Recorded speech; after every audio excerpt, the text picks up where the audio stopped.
प्यारे भाइयों बहनों, सादर सप्रेम नमस्ते। लेखनी मंच को नमन करती हूँ। बहुत ही सुंदर आज का हमारा विषय रहा और मेरे मन में एक इच्छा आई, जब हमें ये विषय ही मिला है तो क्यों ना मैं वेदवाणी का काव्य करूं, और वह भी हम सभी का प्रिय मंत्र और जग प्रसिद्ध मंत्र गायत्री मंत्र है। उसका मैंने काव्य करने का प्रयास किया। लगभग इससे पहले 8 तरह के काव्य मैं उसके लिख चुकी हूँ और आज मेरी फिर नए ढंग से उसको मैंने लिखा है और गायन की दूसरी शैली है उसकी। तो मुक्त हूँ, अपनी तर्ज दी है उसको मैंने, वहाँ कोई मात्राओं का मैंने वो नहीं रखा उसमें। तो आइए गायन करते हैं। ओम भूर्भुवः स्वः तत्सवितुर्वरेण्यं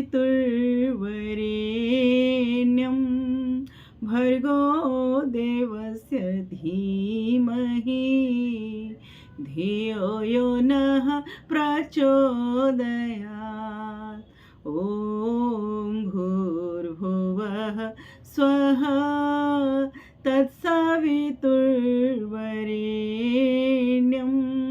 भर्गो देवस्य धीमहि धियो यो नः प्रचोदयात्।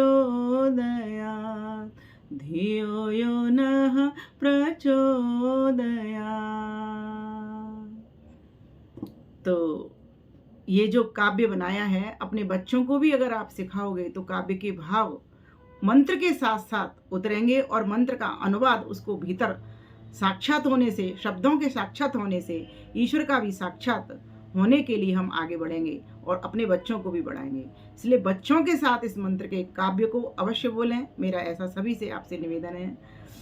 और पंक्तियां हैं इसकी, देखेंगे। ओम है रक्षक हमारा, ओम पालनहार है, ओम है निधियों का निधि, प्रिय ओम सर्वाधार है, प्रिय ओम सर्वाधार है।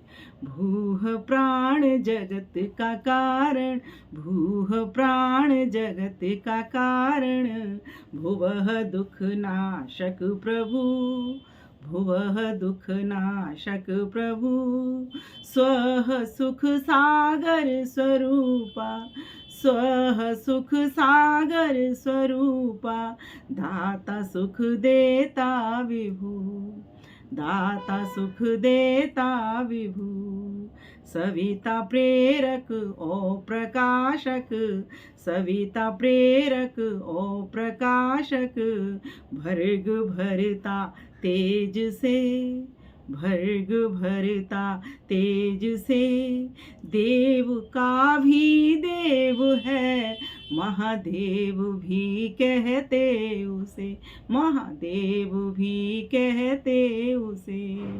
बुद्धि हमको दीजिए सद, बुद्धि हमको दीजिए सद, जिससे वैदिक हो चले, जिससे धार्मिक हो चले।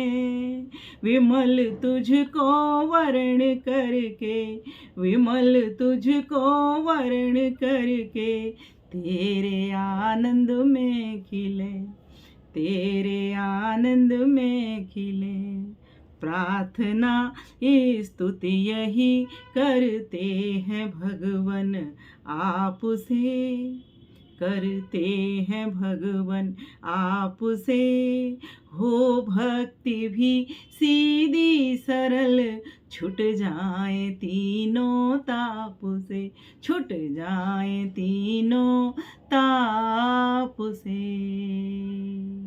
तो इस प्रकार से अगर हम अपने बच्चों के साथ इस काव्य को गाएंगे तो जप करने में बड़ी सुविधा हमको होगी। मंत्र जब तक भाव नहीं देता ना, सिर्फ उच्चारण होता है, तो वो तोते की तरह हो जाता है। गायत्री मंत्र ये सावित्री मंत्र है, सविता का मंत्र है, हमारे जीवन में प्रकाश भरने वाला मंत्र है, हमको सद्बुद्धि दे करके सदमार्ग पर चलाने का मंत्र है। बच्चे अगर जब विद्यालय में जाएं तो इस मंत्र को परीक्षा से पहले पढ़ें और रात्रि को सोने से पहले पढ़ें, जागने से पहले, जागते के साथ ही पढ़ें, उठने से पहले पढ़ें, मतलब जाग करके उठने से पहले इसको पढ़ें, तब उठें बिस्तर से। तो इस प्रकार से और हर कर्म में भी अगर हम इस गायत्री मंत्र की साधना करते रहेंगे और भावों को उतार करके, क्योंकि वैसे अर्थ हम याद करते हैं तो थोड़ा मुश्किल पड़ता है, वो भी गद्य में भी याद करना चाहिए, लेकिन इसका जो काव्य भाव है इसमें एक रस आता है। कविता को जब किसी भी मंत्र के अर्थ को जब हम कविता में पढ़ते हैं तो उसमें रस आता है, और रसो वैसा। तो इस प्रकार से अगर हम चाहते हैं रसमय होना, उस आनंद को पाना, उस परमानंद को पाना, तो हमें क्या करना होगा, ऐसे काव्यों के भाव गीतों को भी अपना आधार बनाना पड़ेगा, वेदवाणी के साथ साथ, मंत्रों के साथ साथ। तो मेरा ऐसे मन में भाव उठा कि आज मैं इस लेखनी रचना संसार में अपना ये वेदवाणी का गीत दूं, मंत्र दूं, जिससे कि सभी को इसका लाभ मिले, सभी की संतानों को अच्छी दिशा मिले, श्रेष्ठ दिशा मिले। क्योंकि व्यक्ति जब स्वपथ पर चलता है, ऐसे गीतों को मंत्रों को गाता है, तो उसके विचार बनते हैं, विचार बनते हैं तो वाणी वैसा बोलती है, वाणी वैसा बोलती है तो व्यवहार में भी आता है। तो आप अपने बच्चों को ये सिखाएं। छोटा सा ये संक्षिप्त सा वीडियो है, सर्वत्र इसको प्रचारित प्रसारित करें। ईश्वर की वाणी है, मेरा इसमें कुछ नहीं है, मैंने तो उसको भाव में लाने का प्रयास मात्र भर किया है।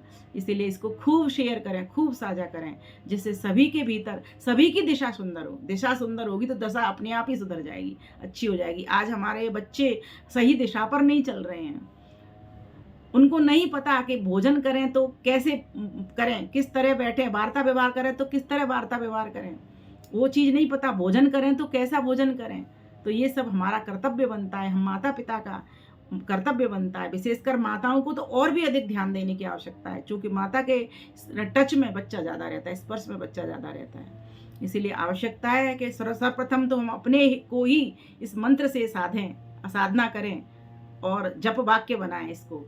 और दूसरी बात, फिर अपने बच्चों को अगर साथ लेकर के सिखा करके करेंगे तो बच्चों को भी एक तरह से उसकी बुद्धि भी खुलेगी, उसका मन भी एकाग्र होगा, और वो सोचेगा कि वास्तव में ये हम क्यों आए, कहाँ जाना है, ये परमानंद क्या है, ये मोक्ष क्या है। ऐसी बातें भी उसके बचपन से ही घर कर जाएंगी, ध्रुव प्रहलाद बनने की शक्ति उसके भीतर आएगी।